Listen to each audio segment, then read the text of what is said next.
something that's dear to all of us. We currently, in fact, I'll tell you, last night I was scrolling through TikTok, which I recently started doing as a bad habit, and there was an ICU doctor who deals with COVID emergencies right now. And the thing that he said on there was the vast majority, and these are his words, he said the vast majority of people that are in the ICU are metabolically unhealthy. This are the words of the ICU doctor. He said they either have diabetes, they're obese, hypertension, blood pressure issues, but metabolically they're already sick. And that's the thing that he said that we need to deal with, which we heard for the first time last night on TikTok, but other people have been saying that for quite a while. And with us we have today Satya Patel, who I couldn't think of a better person to talk to about metabolic health than you, and thank you for coming. Oh, thank you. It's such a great honor to be here. Oh, it's great, man. So first of all, for people that don't understand, what does that even mean? Metabolic health. Like, people, that's not something we talk about commonly. You don't go to the doctor and say, I need to get my metabolic health checked, right? Although you probably should. Yeah. Where do we even start? Well, I think the best place to start with metabolic health is just looking down. And when we can see that we have either a pendulous abdomen or a flat abdomen, that's usually one of the first signs that we have great metabolic health. Right. If our stomach is nice and flat, then that's a great way to know quickly, very quickly, if we have metabolic challenges or not. Another way to know is how our brain functions. So our brain is one of our most metabolically active tissues. So if we're starting to notice fogginess, a lack of clarity, our memory is declining, our cognitive function is not where it used to be, that could be an early sign of metabolic dysfunction. If you're tired, that could be a sign of metabolic dysfunction. Right. If you don't digest your food very well, that could lead or could be a sign of metabolic dysfunction.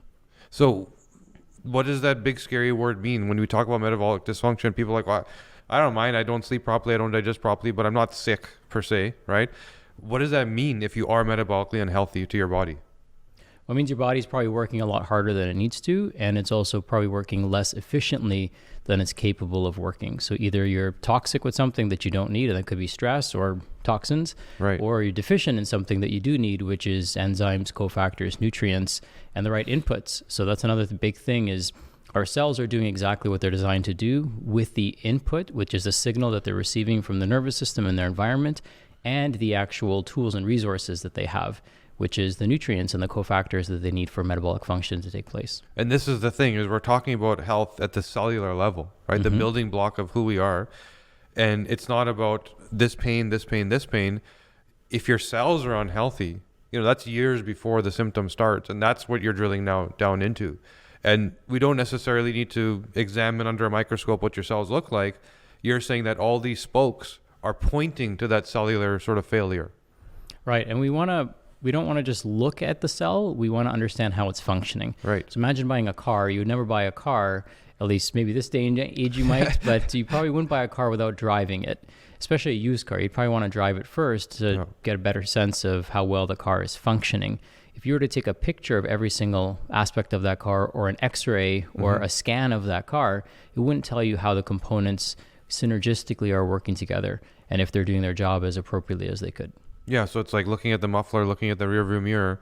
You can't figure out by diagnosing those two things how the system flows and interacts and all that stuff. So the same thing with the human body. You have not only within a system, there's so many things going on, but there's multiple systems that have to interact. Right. Yeah, we want to look at the whole system, right? Because here's the thing, metabolic function really starts and impacts our mitochondrial health. And our mitochondria is found in virtually every single cell in our body except our red blood cells. So when our metabolic function starts to decline, our mitochondrial health is declining, which means it's declining in every single cell, tissue, and organ in our body. And so it's really important for us to understand that this is a global breakdown in somebody's health, not just something that we can put our finger on. You can't put your finger on, somebody's metabolic health.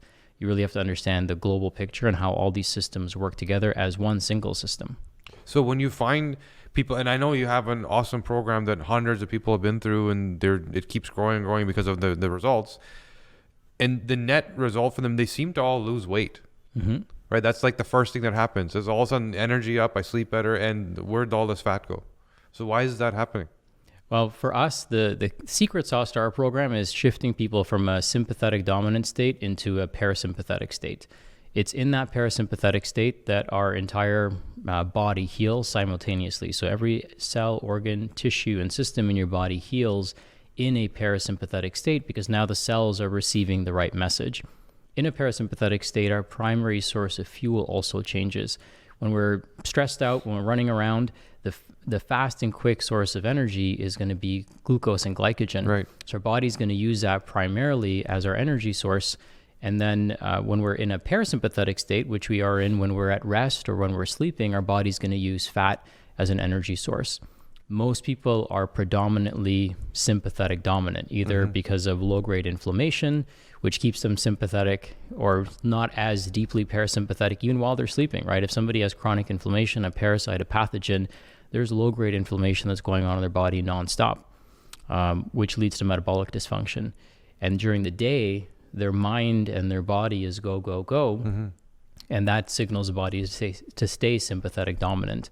And for most people, the solutions that they are offered are creating more sympathetic dominance. So a lot of times when people are given advice to lose weight, they're told to exercise more. Well, exercise is a more sympathetic strain, creates inflammation, creates stress on the body, and usually stress leading up to the exercise routine itself. Some people don't want to wake up at 5 o'clock in the morning and go exercise. And they're usually doing that in an environment where the lighting is very toxic, which also raises their stress response. And the music is very loud and obnoxious, which further raises their stress response. So they're putting themselves in an even more stressful situation. And yes, they might see some results over a short period of time, but in the long run, that tends to backfire for them. So what we did is we shifted people, and the focus of our program became, how do we get you more parasympathetic? Because now we're using the natural laws of healing in your body in order for healing to take place. And so there's many mechanisms through which we can get people in a more parasympathetic state. The first one that we could do instantly for people is teaching them how to breathe correctly. Correct breathing, which we're going to do whether we like it or not, right? You have no choice. You can't say, well, I don't like to breathe, right? You might not like to eat healthy, but you have to breathe. You have no choice. So we teach people how to breathe healthy. That's a very low-hanging opportunity. About 50% of people are mouth breathers. And because of that, they signal through each breath they take their body to be in a sympathetic state. So by shifting to nasal breathing and being able to self-regulate the pace of our breath, we can instantly shift people into a parasympathetic state. So that one simple shift can have an impact of that degree. Yeah, immediately, right? So we're really big on things that people are already doing. Instead of introducing new behaviors, let's raise awareness around the things that you're already doing. And that way, you're doing it already. So I don't have to introduce a new behavior. I just have to raise consciousness and awareness around it. Right. So we get people to start breathing more correctly. What that also spills into is into the evening. So we will have our clients wear a little piece of tape over their mouth, which keeps them breathing through their nose throughout the night, which allows for better healing and nitric oxide production to take place. So breathing is number one. Number two is sleep, because you're going to sleep tonight, hopefully, whether you like it or not. So let's raise consciousness and awareness around that. Well, one of the things that we all know, or many people know, is that a good night's sleep starts in the morning. Yeah. So getting morning sunlight, and there's no wrong time to get sunlight, but if you can get morning sunlight for about 5 to 10 minutes, that's going to signal to your brain that, hey, it's time for me to wake up. It's time for me to light up the systems and fire the metabolic systems up and release certain hormones like cortisol in the morning. And then midday sun is also important because that tells our brain that, hey, it's the middle of the day. And then if you can, bonus points for watching the sunset. Right. And that, kind of is a closing the loop for our body for circadian rhythm. After the sun goes down, and this is really great because I know the test that we do through your organization identifies these opportunities, is lighting. Lighting is so important, so underrated, so overlooked, and such low-hanging opportunity for people. And what I love about lighting is that it affects the entire family. Yeah. So if I change the light bulbs in somebody's home and I go from overhead lighting, bright full-spectrum lighting in the evening to floor-based lighting that's closer to the red temperature, 670 nanometers, so it's red light, that's going to actually decrease our cortisol and increase melatonin production, which is going to help us sleep much deeper. So we change or optimize breathing, we optimize sleep, and we optimize lighting. And within days, people start feeling better because now their body has shifted from being a glycogen and glucose burning machine, or maybe even ketones, to more burning that excess fat that their body's holding onto. Right. There's a reason that our body stores that fat in the midsection. Biochemically, it's because we're causing insulin resistance. But also from a physical standpoint, we wouldn't want to store body fat in our arms and legs because it would make it harder for us to run away, Remember, the body's always doing what's smart. So the most efficient place to hold the weight is actually in the midsection. Yeah. When we are sympathetic dominant. That's what most people will complain about. They'll, no matter how much they exercise, no matter what they do, that waist weight never really goes down. And it's because of the chemistry and the metabolic dysfunction that's taking place in their body. So to correct that, we go parasympathetic first. That's the first step. So someone's gut is the signal of their stress. You can determine who's doing well in terms of stress. And funny thing is, the stuff that you talked about, it's not like you're saying, here's what humans need to start doing. It's kind of what we stopped doing. Right. We used to do this stuff, which is why you talk about circadian rhythm, and people think of it as like, can I fly to Dubai and not get jet lag, right? Yeah. But really, there's so much more in terms of the sun is triggering your internal clock. Mm-hmm. And if you're indoors and literally working from home, getting out of bed to the desk, not even seeing the sun, those are things your body's needed because your ancestors did that for thousands of years. They had no choice. Yeah, that's what it was. So now all of a sudden, your body is designed to do the same. Mm-hmm. And the same signals, the same things get fired. Why the red light is so important? Well, people had fire at night. Yep. Right? They didn't have pot lights, right? And so all of a sudden, you remove that to hard neural wiring and recall in terms of how do humans survive? Yep. Right? And so it's amazing because it sounds so intuitive and simple when you say it, but no one's doing it. Yeah. Right. Well, our clients were hopefully they're doing it as much of it as they can. And one thing you said about red light that I want to raise awareness of is the directionality of the light also makes a difference. So a fire would be below the horizon, right, which means that light would hit the top of the retina. Whereas if it's overhead lighting, it's hitting the bottom of the retina, and our brain is wired in such a way that it knows, it uses the directionality of shadows and lighting to determine what parts of our systems that need to be stimulated. Because the only time that the sun would be perfectly overhead is midday. Right. And midday is anywhere from 10 a.m. to 2 p.m. So it's not 12 noon, right? Time is an artificial construct of man. The rhythm of the sun is something that is persistently changing depending on where you live. This is why living close to the equator is so beautiful for our circadian rhythm, because the days and nights are the same length. Right. Another fun fact is that the average person before we invented light bulbs used to sleep 10 hours. And now the average person is sleeping usually less than 7. Right. And those 3 hours are not filled with parasympathetic activities, right? People aren't doing drum circles. They're not meditating. They're not doing ecstatic dance or telling stories and laughing. They're usually doing more work. They're doing things that drive their sympathetic dominance even further. So how much, like in terms of the way we're wired, how much are we supposed to be working? That's a great question. I think a big thing that we need to realize is that our ancestors in winter, depending on where you are, it might be winter right now, right. And in the winter, the days get much shorter. Our ancestors would do much less work. Right. So the sun is basically, through a process called sulfation, the sun literally charges our battery. Mm-hmm. So through sulfation, we create something called easy water, which is creating a charge in our body as blood is rushing through our blood vessels, literally creating a battery within us. And so when there's less sunlight, then we are going to feel a little bit drained. Animals in nature, trees, what are they doing? They're shedding their leaves. Right? They're going into a hibernation state. All the animals are collecting nutrients and they're going into a hibernation state. And what happens when the bear comes out of its hibernation state several weeks or months later is it's burnt off all the body fat. Right? And it's because at a state of rest, we are primarily using fat as our energy source. That's amazing. And we think about, everything sort of has outside of humans has continued the way it was meant to be, right? Because there's no need for a bear to go on Instagram at midnight, right? Meanwhile, the changes, like here, we're in Canada, we have a winter and there's no vitamin D. And all of a sudden you wonder, why do we get so sick in the winter? Mm-hmm. And, the exposures and all that stuff. So, yeah, it's just taking a step back to say, what did our ancestors do? And it's not embarrassing to say what is sort of culturally the norm or what was inherited by us in terms of behaviors. There was some, wisdom to that. We may not know what it is, but people like you are slowly unpacking that for us to understand what that wisdom is, right? Yeah. And here's the thing, it right away. So I had a gathering at my house the other day with my team members, and we use this lighting in our home. So, as the sun goes down and after dinner, we want to start raising our melatonin levels, start shutting down that cortisol response. and prepare our body for sleep. And, one way we do that is, of course, mentally. Another way we can do that is through music. Another way that we can do that is through lighting. Another way we can do that is through temperature. So we can optimize our environment so that we're priming our body to get sleep, because that's actually the most important thing that you're going to do that day.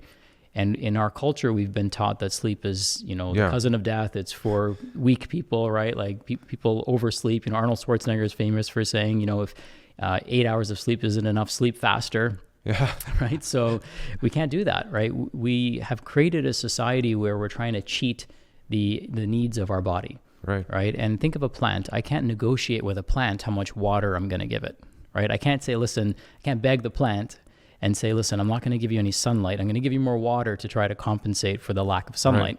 Right. Yeah. You would think that's ridiculous, right? And you would get laughed out of, a botany presentation if you tried to do that. However, with humans, somehow we think that that's the right thing to do. We try to cheat what our body actually needs for it to function properly. Now, what I like to do is focus on some of the most basic things that people do, and then we can start layering on some of the innovative technology that's available to us and innovative information that's available to us, so that now we can supercharge their health and unlock levels that they didn't even know exists. And I think from people listening to all of this, if you didn't know what metabolic health was, and you still don't know, you get it now, because all this stuff starts to make sense. That these loads that you're putting on yourself, either putting on or removing things you should have been doing, right? All of a sudden, the way that everything's meant to be firing isn't firing that way. And your body is sort of not running in its proper rhythms. And then things like diabetes start to kick in, hypertension, blood pressure, all these things that we're saying are the comorbidities to this TikTok video I watched, right? Yep. So why is that happening then? When somebody is metabolically unhealthy, why are they more prone to some other negative, load, making them sick faster? Well, one of the things we're learning, or we've actually known this for quite some time, but I feel like a lot of ancient knowledge and wisdom is being pieced together as we're dealing with what's going on in the world right now. So we've known that specifically fat around the midsection is very inflammatory. Right. And so when it's triggered, it's going to produce far more cytokines than somebody who doesn't have all that excessive fat. And so we want to make sure that when we get people metabolically healthy, we're letting them know that this is reducing your risk of all-cause mortality. It's reducing your risk for cognitive decline. It's reducing your risk for immune system dysfunction and an overfiring immune system. It's reducing your risk for digestive issues. It's reducing your risk for, hormonal imbalances. All of these things that require energy are going to start functioning better when your metabolic system starts working the way it's supposed to. That's incredible. So you're saying that somebody who, again, two people in the same boat, they're both exposed to the same thing, because this person is sort of metabolically sound, they're just going to be more resilient. They're going to be able to battle whatever that thing is better. So now, what are some of the things you mentioned? Sleep, you mentioned meditation, breathing. Sorry, not meditation, but breathing. So is this why you hear so much nowadays? Again, bringing that ancient wisdom back, that meditation and prayer is so important. Is at that time you sort of give yourself the breath you need? Well, it could be that. I think that there's also an emotional component to it as well. This idea, and depends on what we believe in, this idea that we could have a shoulder to lean on, or somebody or something or a greater presence than us to offload our issues and our challenges to. I think that's really helpful for people, knowing that there's something with a higher omnipotent power that's looking out for them is powerful. And I think we as humans need that, right? And for some of us, it might be somebody. For some of us, it might be something, or it might be the God that we pray to. So I think that there's definitely a spiritual and emotional component that is layered on top of that also makes a big difference. Because let's put it this way, you could have two people, assume all things are equal. One person they could both be breathing equally as well, but their thoughts are going to play a role. This is where we use neurofeedback, something like heart math. So it's not just about following the breathing cadence. I mean, that helps. That gets you into the physical potential to create that state. But now we need to create the emotional potential to create that synergy between the mind and the body. And so heart math is a great way for us to do that, where we can take somebody's breathing, get them into a coherent state, and then use their thoughts to get them even more coherent, or show them how their negative thoughts are taking them out of coherence and creating that sympathetic dominance in them. So we start off talking about a medical condition, metabolic health, and all the stuff you're talking about are kind of the things that everybody sort of shuns on, that they shouldn't look at because it makes them weak, right? You're now talking about emotion. We were talking about sleep. We were talking about breathing. Everyone's like, what can you write me a prescription? Like, what do I need to do? And I want to do that one thing and you solve my problem, which is exactly why you have the problem, because you're not willing to put in the work. Right. And the work that you're asking people to do really isn't that significant. It's most of it you're already doing. Yeah. Right. But the emotional thing, that's where some people may, I think, have a challenge in terms of even what is their perception, right? Do they even think they have a problem there? And we've spoken about this before in terms of the genetics of how the brain is wired. And you and me have a similar trait where we don't really feel much because our dopamine levels are so low, right? Yep. And it doesn't last long either for either one of us. So the way we perceive that thing that somebody else is looking at entirely different, we may not see the problem that they're seeing. And either that causes us to push through and cause ourselves the pain, right? Or maybe feel less pain. It could go either way. So how do you deal with somebody in terms of turning on that emotional medication? Like, this is something you need to do. Yeah. I mean, that's probably the most challenging part, right? So I always tell people, listen, your body is not the problem. Right. It never was, it never will be. It's how you use your body and the environment that you're putting in, the thoughts you're feeding your cells. That's usually the problem, but also the opportunity.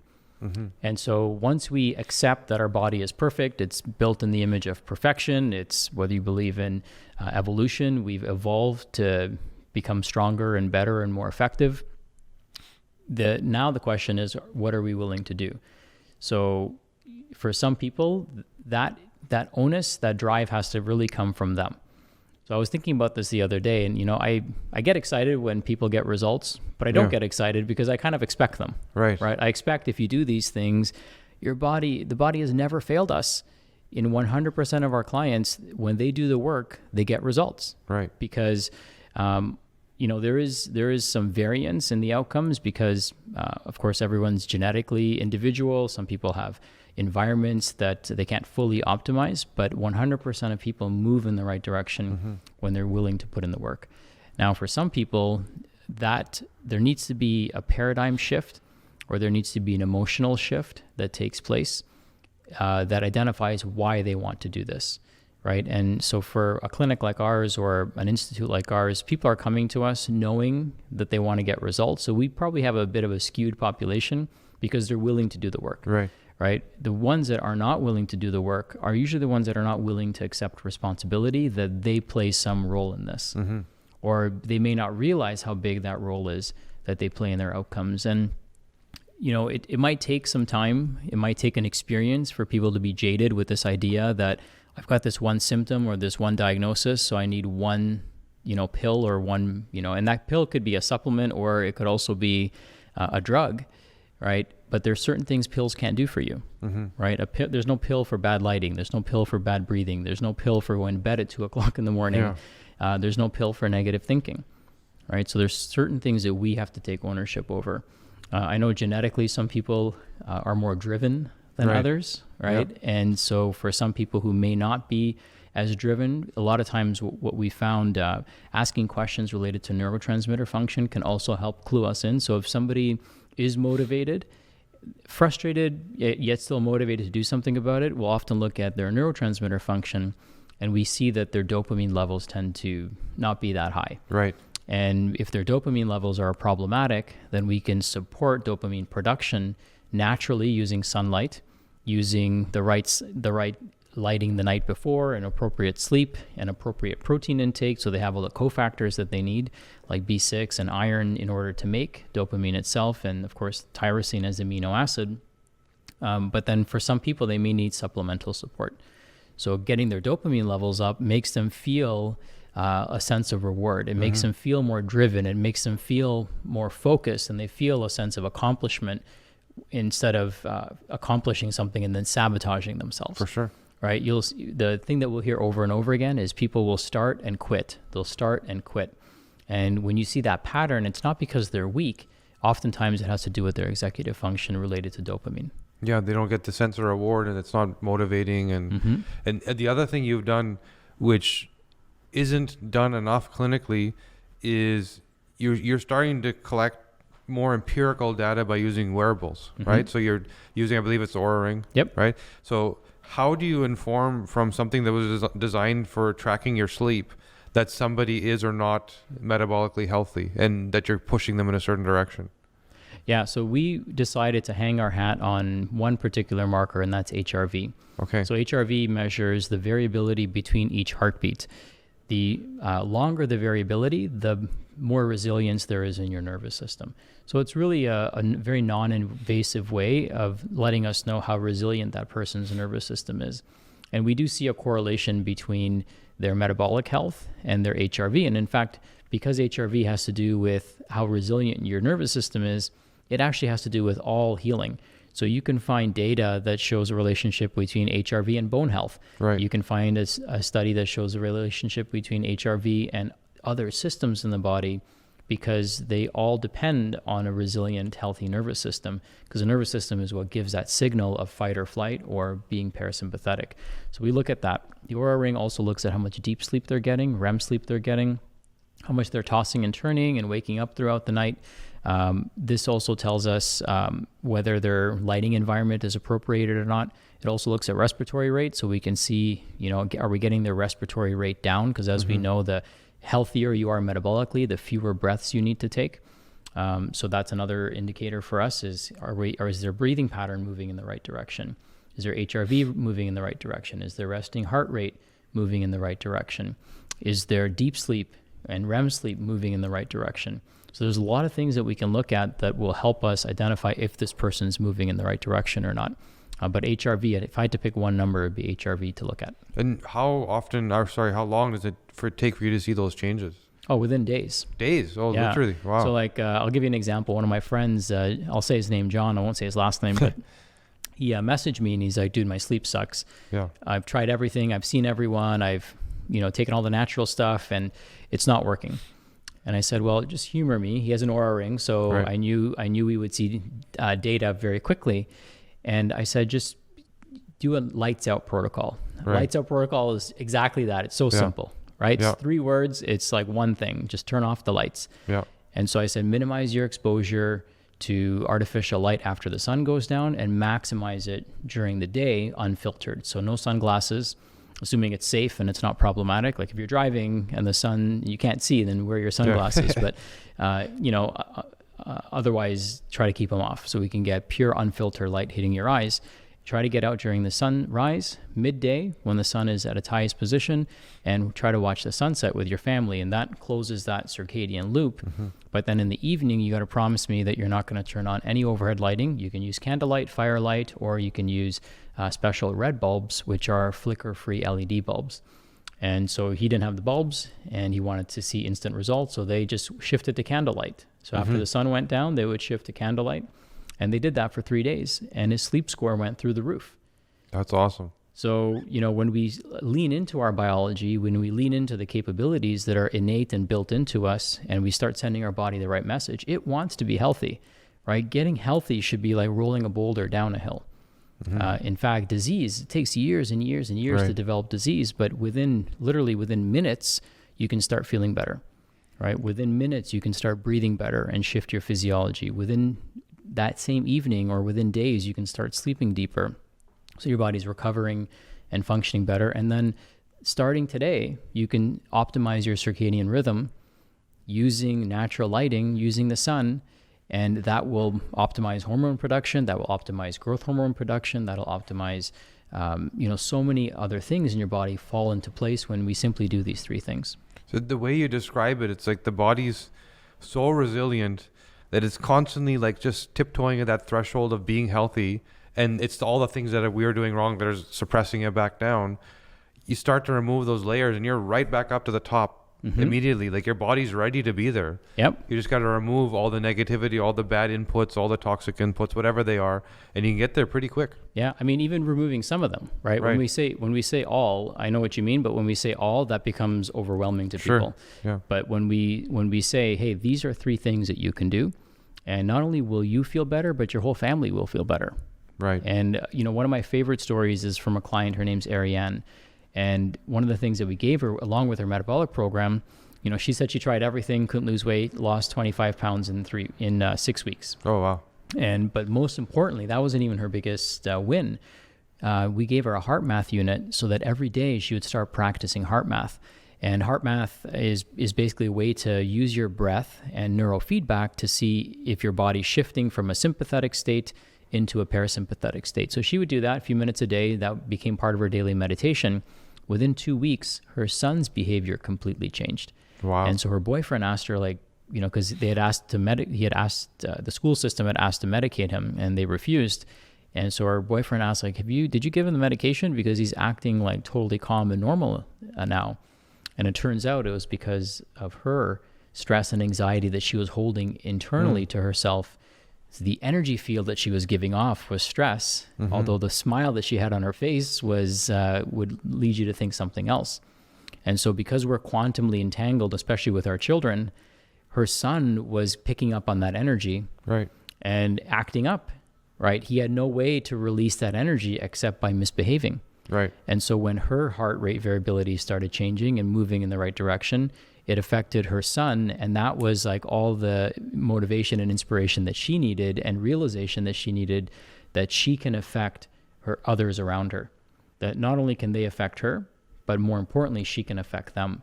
And so, when we go through this process with our clients, it is a bit of a study of biochemistry and a study of spirituality and mental resilience and, pushing our physiology, not even to the limits, but just doing what our physiology requires. And it's amazing what happens in people's lives, not just physically in their body, but also in the lives of people around them. And there's some people that, question, what are you talking about, energy fields? Like, what is this all about? I've never heard this before. But if you just take a step back and you start to think about families that and you think about the children first, and you think about the behaviors of the children, it will always match back up to where it's coming from, right? And it's not even about nurture in terms of them being taught. It's just them mirroring, absorbing the energy, reflecting it. You'll see it once your eyes are open to it, which they will be from people hearing this. It's consistent, it's constant. If I show you a picture of some kids on Instagram, you know what their parents are like just by looking at the picture, typically, right? The way they're dressed, the way their hair looks, et cetera, et cetera, et cetera.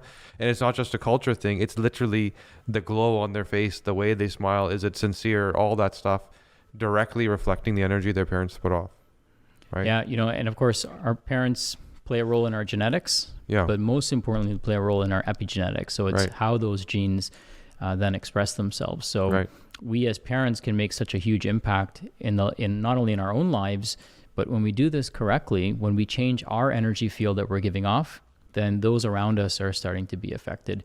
I had this unique experience that happened, it was this past summer actually. And I go in the pool, I have a pool and I don't heat it, so it's a cold pool.